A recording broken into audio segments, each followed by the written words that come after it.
नमस्कार दोस्तों, आज के इस वीडियो में हम बात करने वाले हैं बेड सोर से बचाव के तरीकों के बारे में। सबसे पहले हम जान लेते हैं कि बेड सोर होता क्या है।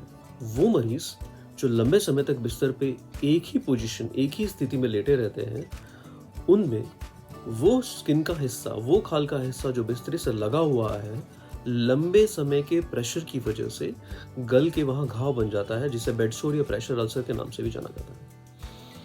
एक बार अगर किसी मरीज को बेड सोर या प्रेशर अल्सर हो जाए तो उस घाव को भरने में बहुत लंबा समय लगता है और कई बार उसी घाव की वजह से पेशेंट को इन्फेक्शन भी हो जाता है। तो ऐसी स्थिति में बेड सोर से बचना ही सबसे बेहतर रहेगा। आइए पहले हम जान लेते हैं कि बेड सोर होता किन मरीजों में। वो मरीज जो खुद से करवट नहीं ले पाते हैं, वो मरीज जिनको अपने पाँव में या कमर से नीचे महसूस कम हो रहा है, या ऐसे मरीज जिनको पैरालिसिस हो गया है या लकवा हो गया है जिसकी वजह से वे खुद अपने हाथ या पाँव के हिस्सों को हिला नहीं पा रहे हैं।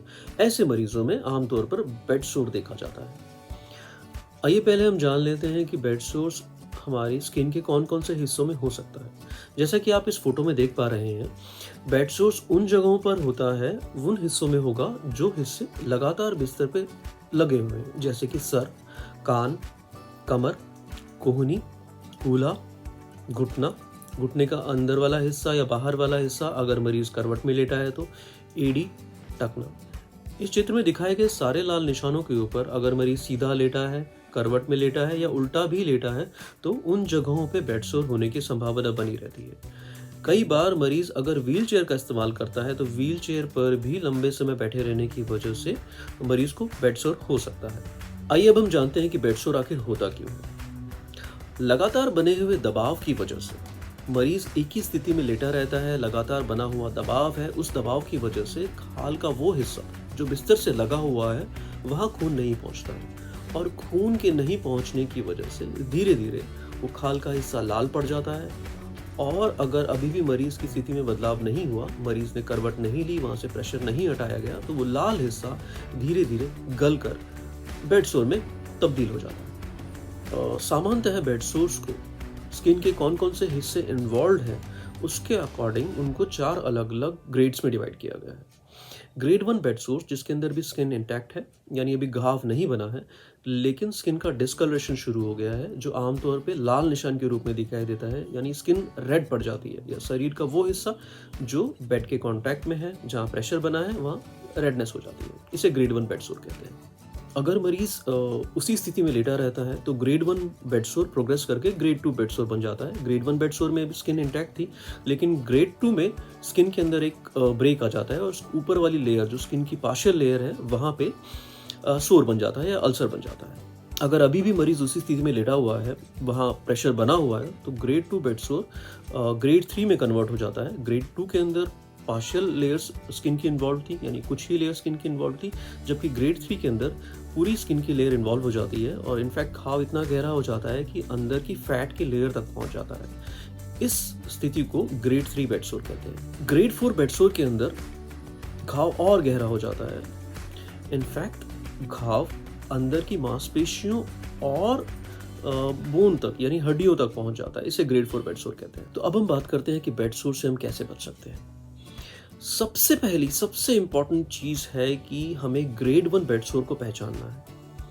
अगर हम ग्रेड 1 बेड सोर को पहचान पाएंगे तो हम बेड सोर्स के आगे बढ़ने की प्रक्रिया को रोक सकते हैं। तो ग्रेड 1 बेड सोर को पहचानने के लिए हमें रोजाना, जब भी मरीज के कपड़े बदले जा रहे हैं या चादर बेड की चेंज की जा रही है, तो पीछे स्किन को अच्छे से इंस्पेक्ट करना है, अच्छे से चेक करना है कि कहीं कोई लाल निशान तो नहीं बन गया है। अगर कोई ऐसा हिस्सा पीछे जहां प्रेशर पड़ता है वहां अगर कोई लाल निशान बन गया है तो हमें एक टेस्ट करना है। उस टेस्ट में क्या करना है, आइए देखते हैं।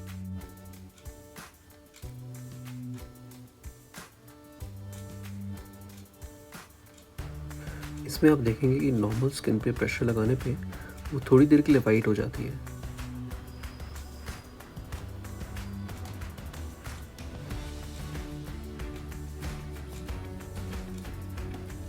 तो जैसा कि आपने देखा कि ये एक तरह का टेस्ट है जिससे हम जान सकते हैं कि क्या यहाँ पे ग्रेड 1 बेड सोर हो गया है कि नहीं।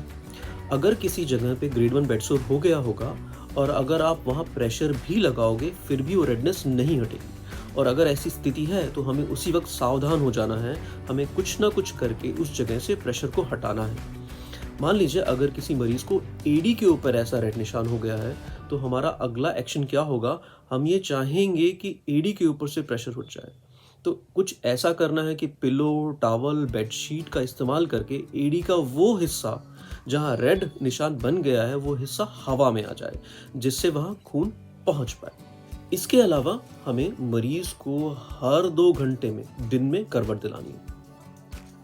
मरीज को सीधा लेटाना है, 2 घंटे बाद दाएं करवट पे ले जाना है, फिर 2 घंटे बाद सीधा लेटाना है और उसके बाद फिर बाएं करवट पे ले जाना है।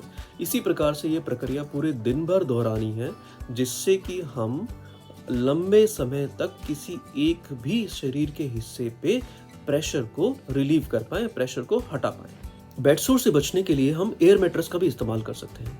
एयर मैट्रेस के अंदर हवा के छोटे छोटे बुलबुले होते हैं जो कि एक पंप से चलते हैं। किसी समय पे कोई बुलबुला फूलता है, किसी समय पे कोई बुलबुला फूलता है, जिसकी वजह से प्रेशर डिस्ट्रीब्यूट होता रहता है और मरीज के बेड सोर होने की संभावना कम हो जाती है। हालांकि लंबे समय तक एयर मैट्रेस के इस्तेमाल से भी बेड सोर हो सकता है, तो हमें केवल एयर मैट्रेस का ही इस्तेमाल नहीं करना, और भी दूसरे तरीकों को हमें इस्तेमाल करना होगा बेड सोर से बचने के लिए। इसके बाद हम बात करते हैं बेडशीट के बारे में।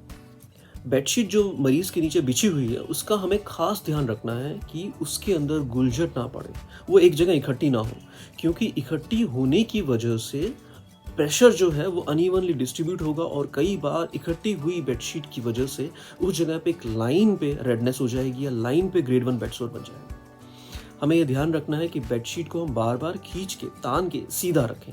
मरीज की पोजीशन चेंज करते समय या करवट दिलाते समय हमें इस बात का खास ध्यान रखना है कि मरीज के शरीर के हिस्से बिस्तर पर रगड़ ना खाएं, क्योंकि अगर बिस्तर पर रगड़ खाएंगे तो रगड़ खाने की वजह से भी स्किन जो है वो ब्रेक कर जाती है और वहां पे बेड सोर बन सकता है। मरीज की स्किन को साफ करते समय कभी भी उसे टॉवल से रब नहीं करना है।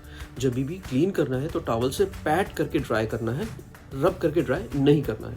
रब करके ड्राई करते समय भी स्किन ब्रेक हो सकती है, जिसकी वजह से बेड सोर होने की संभावना बढ़ सकती है। जहाँ पर स्किन इंटैक्ट है उस जगह पे एंटी फंगल पाउडर या फिर नॉर्मल डस्टिंग पाउडर जो मार्केट में अवेलेबल है उसका इस्तेमाल कर सकते हैं। उससे बेडशीट गीली नहीं होगी, जो एक्सेसिव पर्सपायरेशन होगा वो एब्सॉर्ब हो जाएगा, क्योंकि गीली बेडशीट होने की वजह से भी बेड सोर होने की संभावना बढ़ जाती है। तो एक बार फिर से बात कर लेते हैं। सबसे इम्पॉर्टेंट चीज़ है ग्रेड 1 बेड सोर को पहचानना। जब भी मरीज के कपड़े बदले जाएं या चादर बदली जाए तो हमें देखना है कहीं पे कोई रेडनेस तो नहीं हो गई है, और जो टेस्ट का वीडियो मैंने दिखाया था उससे हमें पहचानना है कि कहीं वो ग्रेड 1 बेड सोर है कि नहीं। दूसरा, मरीज को हर 2 घंटे में करवट दिलाना है। राइट करवट, फिर सीधा, फिर लेफ्ट करवट, फिर सीधा, फिर राइट करवट। इस तरह से ये प्रोसेस पूरे दिन भर चलना है जब मरीज जगा हुआ है तो। तीसरा, बेडशीट का ध्यान रखना, बेडशीट गीली नहीं हो, बेडशीट में रिंकल्स नहीं हो, उसका हमें खास ध्यान रखना है। चौथा, जब भी पेशेंट की पोजीशन को हम चेंज कर रहे हैं तो हमें यह ध्यान रखना है कि पेशेंट के कोई भी बॉडी पार्ट्स बेड पे रगड़ ना खाएं। रगड़ खाने की वजह से बेड सोर बढ़ सकता है। इसके अलावा एयर मैट्रेस का इस्तेमाल करना है, लेकिन एयर मैट्रेस के इस्तेमाल की वजह से ऐसा नहीं होगा कि बेड सोर होगा ही नहीं। आपको एयर मैट्रेस यूज़ करते हुए भी ये सारी सावधानियों का ध्यान रखना पड़ेगा।